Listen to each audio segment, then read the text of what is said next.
Bem, desculpa, teve um processo de interrupção aqui, mas vamos continuar. Cliquei errado aqui. Tá, então, eu não tenho, né? Como eu estava só repetindo aqui, né? Eu não tenho gastos monetários, o processo de reposição desse capital, né? Eu tenho a expansão da capacidade produtiva, né? Esse capital ele se repõe automaticamente, eu tenho muito gado e você tem alimentação disponível.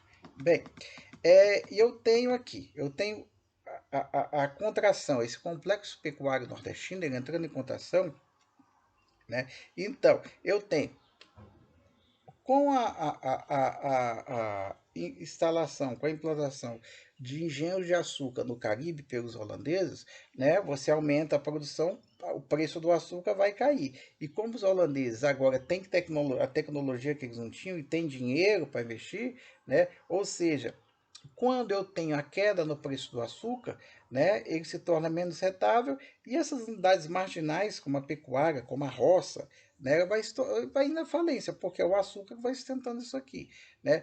Ou seja, eu tenho uma involução econômica, né, quer dizer, já existia um sistema de subsistência e esse sistema de subsistência ele vai se fortalecer, ele vai ser ampliado, esse sistema de subsistência. Bem, aqui. Então eu tenho aqui que esse século XVIII, né, desculpa, século XVII, né, ele vai ser caracterizado o seguinte. Bom, primeira metade do século eu tenho a ocupação holandesa, né, a ocupação holandesa. Na segunda metade eu tenho o preço do açúcar, que cai porque os holandeses vão embora e levam tecnologia e vão levar açúcar e dinheiro, investimento lá para o Caribe, né? Bom, apesar, né, que a gente vai lembrar o seguinte, existe um breve ato aqui dessa ocupação holandesa, que na verdade Portugal teve mais prejuízo do que o Brasil, propriamente dito. Porque se a gente lembrar, enquanto os portugueses estiverem em Recife, você tem um processo de modernização de Recife, urbanização, né? Os holandeses estão investindo aqui, porque aqui, cara, você tem, como a gente tem chamado a atenção, os holandeses têm aquela mentalidade empreendedora que os portugueses não têm, né, de ocupar o território. Eles queriam ocupar o território, né? Então você tem uma mentalidade empreendedora, você vai ter um processo de capital nesse período, que acho que são 30 anos que os holandeses isso aqui, né? Então, você desenvolve minimamente uma vida urbana. Desenvolver uma vida urbana é um processo de modernização, né? Então, você tem aqui, mas ao mesmo tempo, isso estimula Portugal desenvolver um processo de ocupação territorial. Então, Portugal agora vai preocupar com Maranhão, São Vicente e o sul do Brasil, que é pouco desenvolvimento, né? Mas eles estão preocupados em ocupar. Os holandeses estão invadindo, então aqui tem uma coisa legal aqui para ver, né? Temos que ver o que está acontecendo aqui, né? E aí você tem decadência. Então, no século XVII, no final do século XVII, né, com o declínio do açúcar, né, você vai descobrir o ouro no centro do Brasil, Minas Gerais, Goiás, Mato Grosso, né, e aí você tem uma retomada da economia. Né, você tem uma retomada da economia. E vamos ver como isso acontece. Né? Como isso acontece. Bem, é, é, é, Portugal vai enviar ajuda técnica para achar ouro. Você tem, as bandeiras já tinham aberto o caminho, né? Você tem uma migração interna de fatores de produção do Nordeste para o Sul. O que eu estou chamando de fatores de produção? Dinheiro, escravos, né? Ou seja, você tem uma migração. Ou seja, é um primeiro momento, né? Quer dizer, você tem a decadência do açúcar, decadência da economia do complexo nordestino, econômico nordestino, mas ao mesmo tempo você tem aparecimento de uma atividade, ou seja, você tem migração de fatores de produção. Né? E aí sim, agora com o ouro, que é algo que os caras que 200 anos antes, você começa a ter imigração portuguesa. Então você tem um povoamento e articulação das regiões meridionais, centro-sul do Brasil. Né?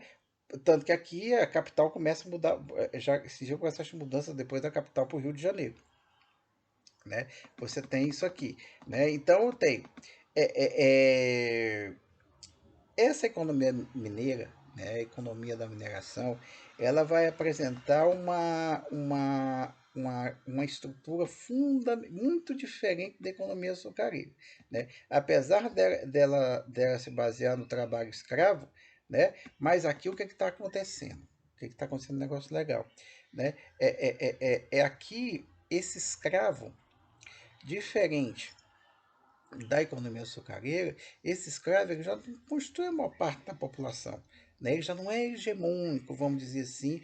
Você já tem gente de fora, você já tem escravo trabalhando por conta própria. E aqui sim, a economia mineira, a economia da mineração, ela vai permitir um fluxo de renda muito mais consistente, né? Ela vai permitir um fluxo de renda muito mais, vamos dizer assim, um fluxo mais contínuo do que a economia açucareira, né? O Furtado ele vai dizer o seguinte: se bem que a base da economia mineira também seja o trabalho escravo, por sua organização geral, ele se diferencia amplamente da economia açucareira.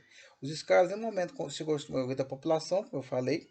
Por outro lado, esse trabalho permite que o escravo tenha maior iniciativa, né? Você tem um meio social mais complexo, né? Muitos escravos vão trabalhar por conta própria, né? Então, e aqui, o que está acontecendo? Abre a possibilidade desse escravo estar comprando sua alforria, né? Ou seja, você tem um dinamismo aqui, né? Essa parte da economia colonial você tem um dinamismo. Então, essa economia mineira, né? Vou chegar em 1808, né? Aqui ainda quando o Brasil colônia, né? Em torno de 70% da mão de obra livre, né? De mão de obra livre. Eu tenho aqui. Bem, algumas características importantes. Esse ouro nosso era de aluvião. É aquele que dá no rio, ele não precisa cavar minas em profundidade, não. Ele dá no leito dos rios, né? Então, isso é importante, porque como nos Estados Unidos, que eu tenho cavamina, tudo na Califórnia, aqui não. Eu não preciso de grandes investimentos. Né? Eu não preciso de grandes investimentos. Eu posso, gente, poucas posses, eu tenho aqui o ouro no leito do rio, é menos custoso e mais fácil de eu prospectar esse ouro. Né? Ou seja, diante disso, né, eu tenho uma especialização das regiões. Ou seja, significa que na primeira vez, no primeiro momento da economia colonial, eu tenho uma atividade econômica que gera um grande efeito multiplicador. Né? Grande que eu estou dizendo é o seguinte, que comparado com a economia açucareira, é enorme, né? É muito grande. Né? E aqui eu tenho o rebanho, gado, mulas, né? Apresenta aqui uma demanda pela pecuária, ou seja, a pecuária, ela tem um estímulo maior do que na economia açucareira. A economia mineira, quando ela está no centro, então ela traz fatores de produção do Nordeste, ela integra o Sul, né? Ela integra o litoral leste aqui, então ela vai também possibilitar uma integração territorial, né? Uma integração territorial. Né? Então eu tenho um aumento da renda, né? Agora, tem um detalhe, a gente vai dizer, teve efeito multiplicador, teve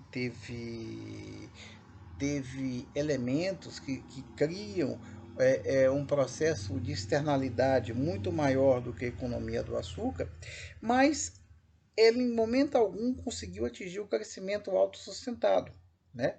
Então, porque o crescimento autossustentado teria que ver uma produção interna de manufaturados, né?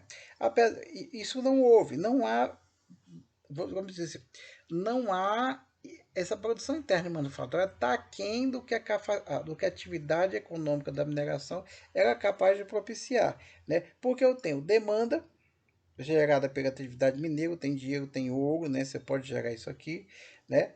Eu tenho aqui na primeira vez, eu tenho núcleos urbanos, né? Que são dispersos, ou seja, eu tenho um crescimento demográfico pelos vários fatores que a gente falou, porque a atividade mineradora é um elemento de atração de força de trabalho, né? Só que eu tenho que a distância até os portos e a distância até os portos encarecia os produtos importados. Ou seja, eu tinha todas as condições para que ampliasse a produção manufatureira. Eu tenho demanda, eu tenho crescimento demográfico, eu tenho e trazer produtos da Europa, né, ficava caro. Só que isso não foi aproveitado, não aproveitaram isso, né?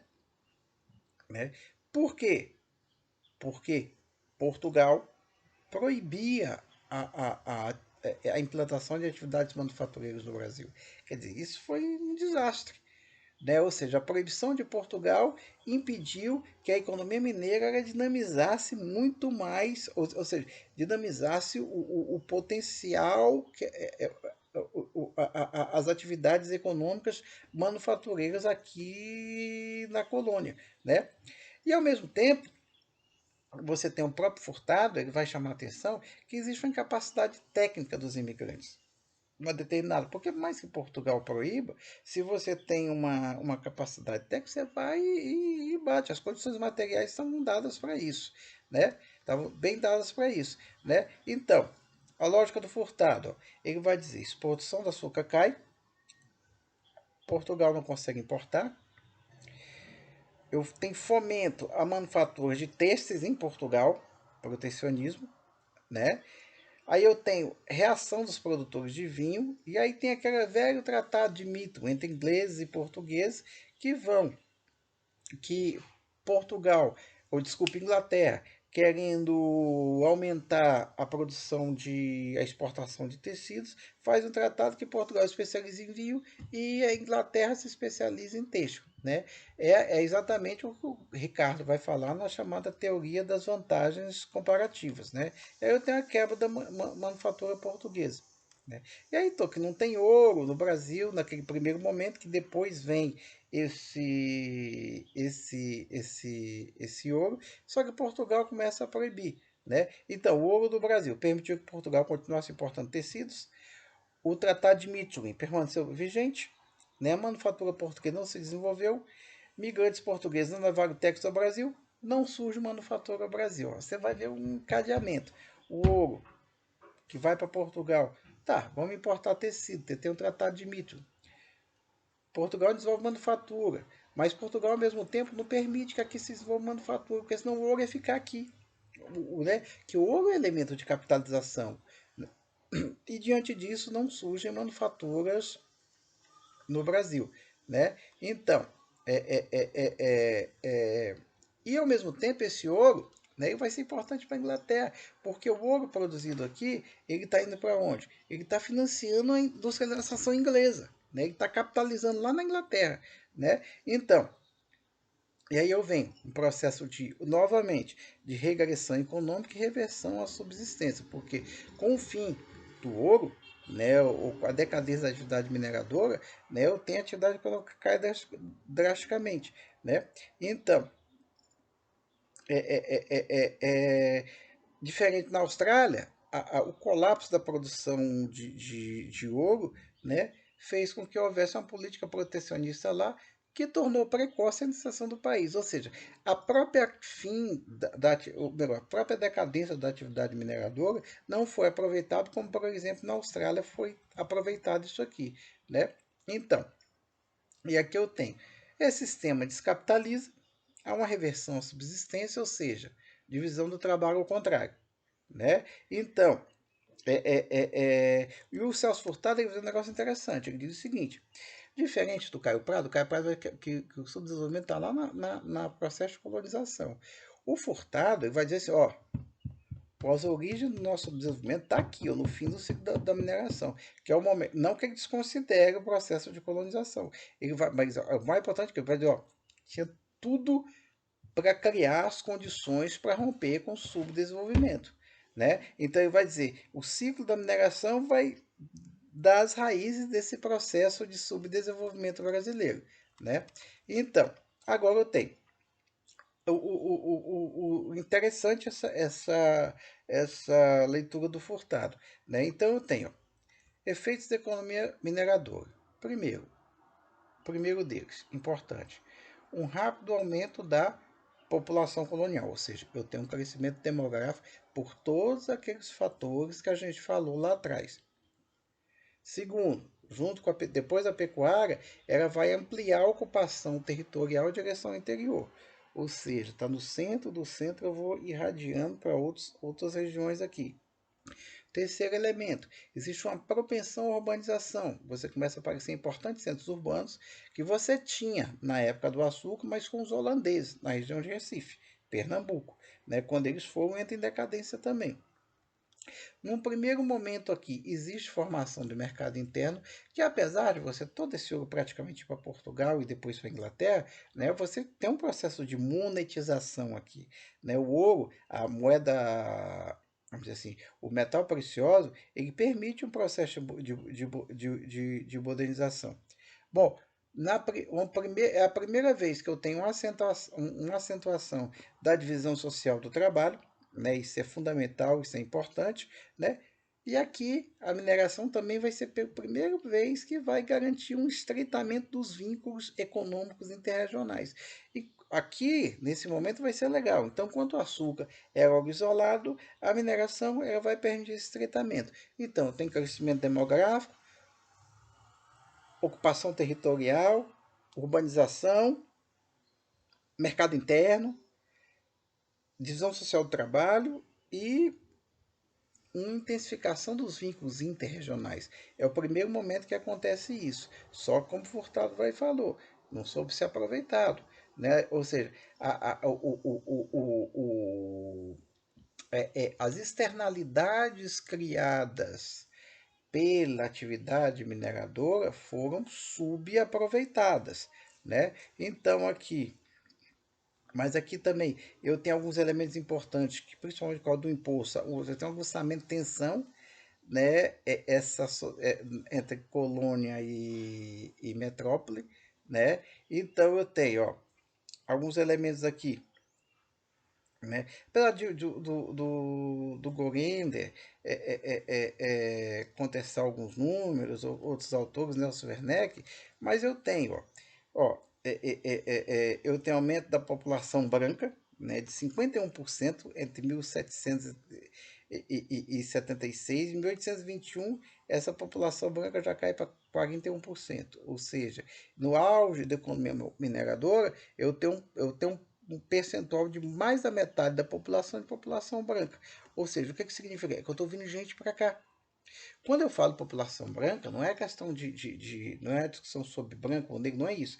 É que aqui vem a possibilidade de você ampliar o trabalho assalariado. Porque vem o europeu. E se amplia o trabalho assalariado nesse momento, você desmonta também o escravismo colonial.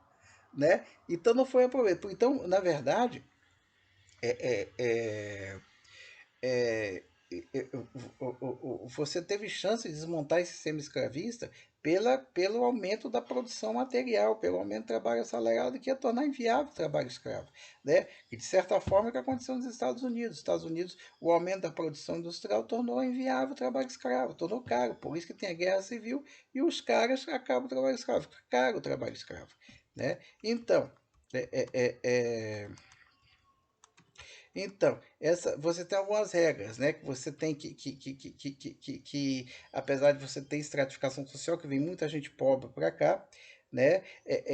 Você não tem, vamos dizer assim, um aumento da mobilidade social, mas você tem mais mobilidade que na época da economia açucareira, né? Então, apesar que eu tinha que ter muitos escravos, mas como eu falei, a população escrava está por conta própria, com a possibilidade até de comprar sua liberdade. Você estimula a população europeia, você estimula o trabalho assalariado, você podia arrebentar com o sistema escravista. O que não aconteceu, porque mesmo Portugal não tinha interesse disso. Né? Não tinha interesse disso. Então, aqui, é, é, é, você tem esses elementos, né, que estão dados, apesar de concentração de propriedade, né? Ao mesmo tempo, eu tenho que descobridores escravos como fator de produção são transferidos de outras atividades para essa região central, né? O pessoal viu cavalos, bois, escravos, né? Aqui eu tenho que o preço do escravo sobe, né? Mas como eu tenho que a oferta é elástica, quanto mais eu preciso, mais eu tenho, né? Esse efeito foi de pouca duração, né? Ele gerou muito pouco impacto. Né? Então eu tenho algumas regras, né, de a questão dos impostos, né, que foi problema, né? Que você tinha um quinto, né? Que tinha que mandar um quinto de pagar de imposto, né? É a coisa dos impostos, ou seja, um monte de coisa. E aqui é o interessante, que você tem um processo de alforria, muito processo de alforria. Né? Por quê? Porque você tem dinheiro, você tem monetização dos caras, então você próprio compra a liberdade dele. Né? Então, se o cara achasse o diamante de 20 quilates, se ele delatasse o dono que traficasse diamantes, mas mesmo assim você tem um processo de possibilidade de quebra do sistema escravista, só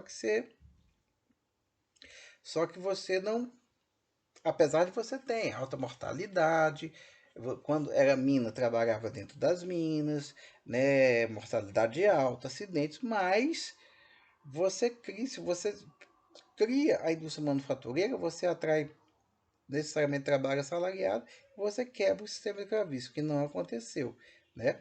Então, né, vamos dizer assim, que essa economia posterior à mineração, né? Então eu tenho um processo, ao mesmo tempo que vai ser atrofiante, eu desarticulo o sistema, né?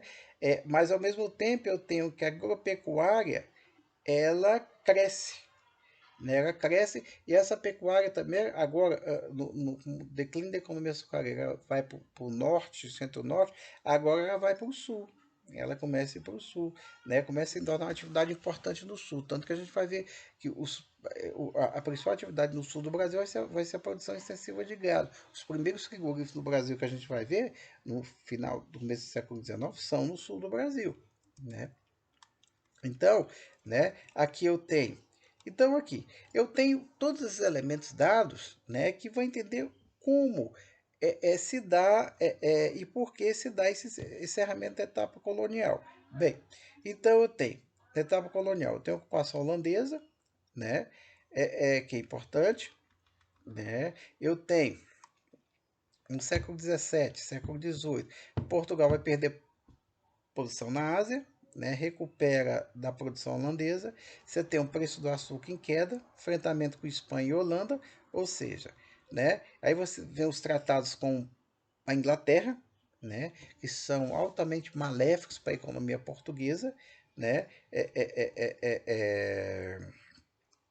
diante disso, né, você tem a desvalorização da moeda portuguesa, né, que com o Tratado de Methuen com a Inglaterra, né, não vai permitir a expansão da produção da manufatura têxtil, né? Então, que esse acordo de Methuen, segundo Furtado, diz o seguinte, que se for para Portugal renunciar a toda a possibilidade de desenvolvimento manufatureiro. Ele está dizendo que isso implicou transferir para a Inglaterra o impulso dinâmico gerado pela economia do ouro do Brasil. Está dizendo, ó, esse acordo com a Inglaterra impediu que Portugal se apropriasse de tudo que estava sendo gerado, de todo aquele movimento que está sendo gerado pela economia do ouro no Brasil. Né? Então, diante disso, né, Portugal passou um entreposto, né, e a dificuldade que você vai ter, vamos dizer assim, Portugal vai ter com o ouro, vai ter mais aparência do que realidade de um país rico, né, que não aproveita, consegue aproveitar isso aqui, né, até que eu venho fim do século XVIII. O que eu tenho? O fim do ciclo do ouro no Brasil, Revolução Industrial na Inglaterra, né? O Adam Smith vem com as formulações dele, né? Então, a Inglaterra agora ela precisa de mercados, né? Que vai usar Adam Smith para esse conto protecionismo, liberalismo. Só que a Inglaterra mesmo vai ser um país extremamente protecionista, né? E vem esses tratados, né? Você vê independência, que a gente sabe, essa coisa dos acordos, né, liberação do porto. Por quê? Porque a Inglaterra, Portugal já não consegue mais manter a colônia. Né? Na verdade, Portugal teve uma possibilidade de explodir com essa colônia, teve uma possibilidade de garantir, né, uma autossuficiência da colônia, só que Portugal não soube aproveitar ou não quis aproveitar. Né? Então, você tem um passivo colonial, né? Quando vem a independência, que é o fim da era colonial, o que é esse passivo colonial? Você transfere privilégios ingleses de Portugal para o Brasil, isso é muito ruim, né? Ou seja, a coroa portuguesa vem e aí você transfere aqueles passivos, né? Isso é muito ruim, né? Eu tenho, né? Que eu tenho esse fim, né? Ou seja, no fim da época colonial, eu tenho a renda per capita mais baixa da história do Brasil, a renda per capita mais baixa, inclusive, do que a economia açucareira, lembrando que agora tem mais gente, só que a renda proporcionalmente cai, né? Então eu tenho uma constelação de sistemas agora fortemente articulados, açúcar, ouro e pecuária. Não quer dizer que o açúcar acabou de produzir, não quer dizer que o ouro deixou de procurar ouro, né? Mas só que aquela pujança não existe mais, né? São atividades que se tornam é, é, é, é, elas perdem a capacidade que tinham de gerar efeitos multiplicadores, né? E aí eu crio sistemas isolados lá em cima, final do século XIX, Marquês de Pombal. Em cima não, aqui, né? Desculpa. Vamos criar um Maranhão para a Companhia do Grão Comércio Pará e Maranhão, né? Que basicamente é uma companhia portuguesa, principalmente exportando açúcar, né? A gente vai ver hoje no Maranhão, por exemplo, você tem um porto lá em Guimarães, né? Que vai, você tem, você sai, açúcar não, desculpa, algodão, né? Você tem engenhos aqui, né?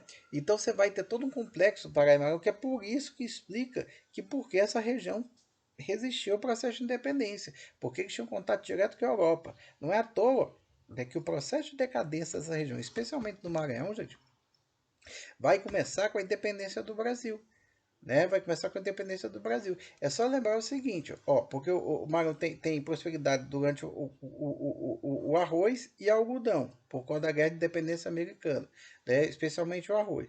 Só que isso, quando vem a independência, ou seja, o Maranhão ele vai ser obrigado aos produtos a ir para o Rio de Janeiro. E aí perde toda a, vamos dizer, a capacidade de articulação com a Europa que o Maranhão tinha. Aí começa o processo de decadência que dura até hoje, né? Isso explica, né? Isso explica também, é só você tem aqui nessa região você não tinha população negra. A população negra começa a chegar no final do século XVIII, que é justamente na época da economia algodoeira, né? E o engraçado, né, que você vai ter também o processo de decadência da economia maranhense com a que o Maranhão já chegou ao seu centro dinâmico da economia brasileira.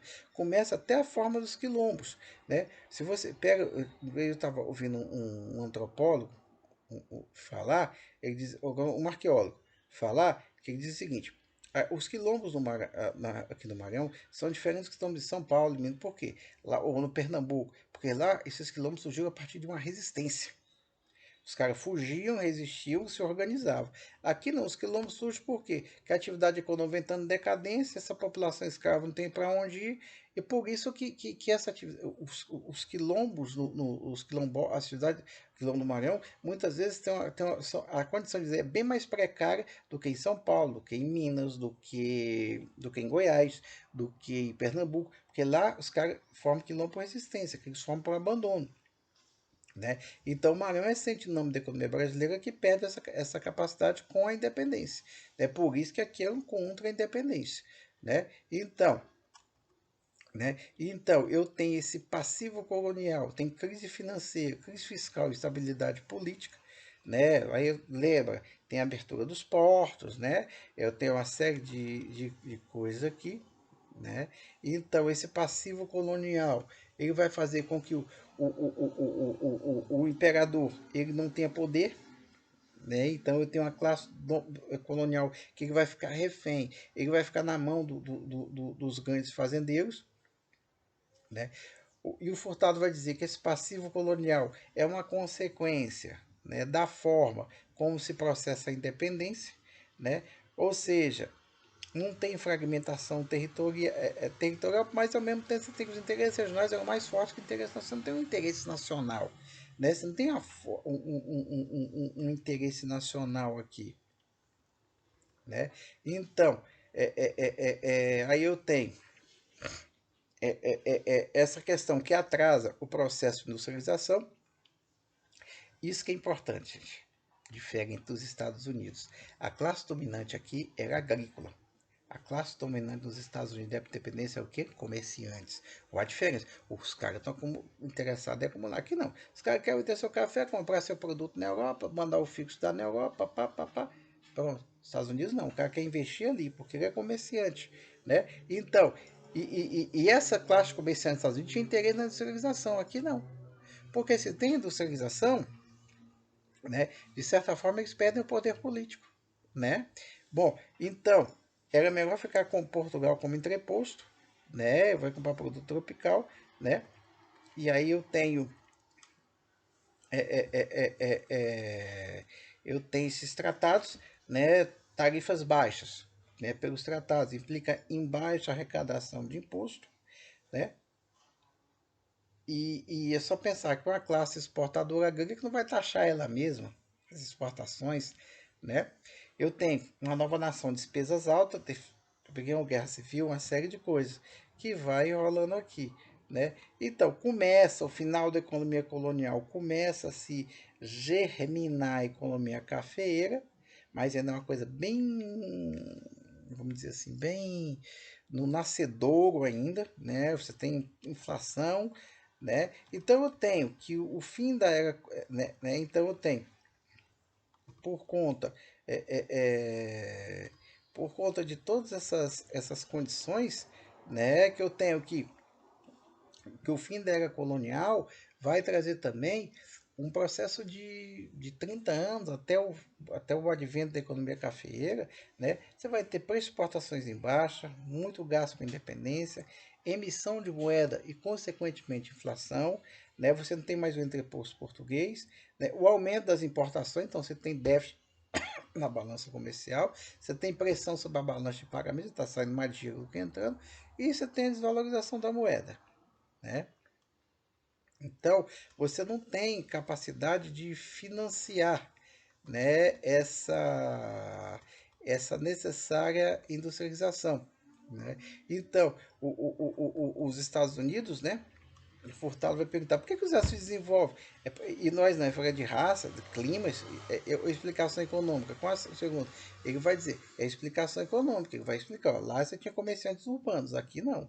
Né? Aqui são agricultores escravistas, nem dono de terra era. Isso é importante chamar a atenção isso. Né? Se a gente lembrar que os Estados Unidos, antes da independência, existiam produtos manufaturados. Eles produziam metrô negociava, ó, vocês podem produzir desde que a gente não produz. Né? Então eu tinha produção de ferro, mas não tinha produção de aço. Né? Então eu tenho a concorrência e um dos elementos foi exatamente que determinadamente passa a competir com a metrópole. Mas isso é com muito cuidado. Então, antes da independência, os americanos já produziam o que a Inglaterra não podia produzir. Existia essa autorização, né? Porque eram comerciantes. Né? Então, Guerra da Independência lá, né, permite o crescimento da indústria nacional americana, porque os caras vão se financiar. Né? Então, a Revolução Industrial gera demanda por algodão. Os Estados Unidos têm grandes vantagens comparativas: terra, clima e escravidão. Não que aqui não tivesse vantagens comparativas, mas eu não tinha aquilo que a gente falou, aquela elite que vai conduzir esse processo. Né? Então, então a explicação é econômica, né? Porque lá se desenvolve, na independência aqui não. Né? Então, os Estados Unidos o Estado tem criação de infraestrutura, aqui não tem. Né? Aqui a ideia engraçada.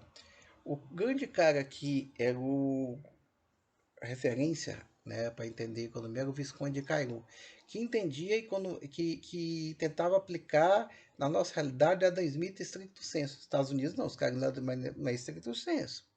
É o seguinte, o Estado tem que criar infraestrutura, tem que ser protecionista quando precisar e tarifar produtos importados.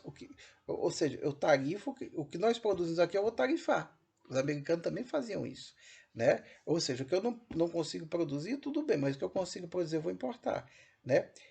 Só que aqui é aquela ideia de não intromissão do Estado na atividade econômica, uma leitura tosca do Adam Smith. Né? Então tem. Né? Então tem, e para entender isso, então a gente tem todos os elementos estão dados para a gente entender como a economia colonial, né? Ela nunca criou elementos que permitisse um crescimento autossustentado, né? E por isso exatamente que vai entrar em colapso, né? Porque no processo, no fim dessa chamada era colonial, você cria um processo de colapso da economia brasileira que vai ser resultado de todas essas, vamos dizer assim, não aproveitar os elementos que foram dados nos 400 anos, 300, desculpa, nos 300 anos anteriores, né, por conta dessa questão. E dessa questão, e aí quando a gente, lembrando essas comparações com os Estados Unidos, não é questão de raça, não é questão de terra, mas é questão assim, a explicação é econômica. Ou seja, você tem explicação econômica, né? Não é figura de clima, não é isso. A explicação é meramente econômica para entender porque lá se industrializa e por aqui não, né? Então, a gente vai, nessa aula que eu falei, a gente não vai precisar aula online, tá aqui o vídeo, né?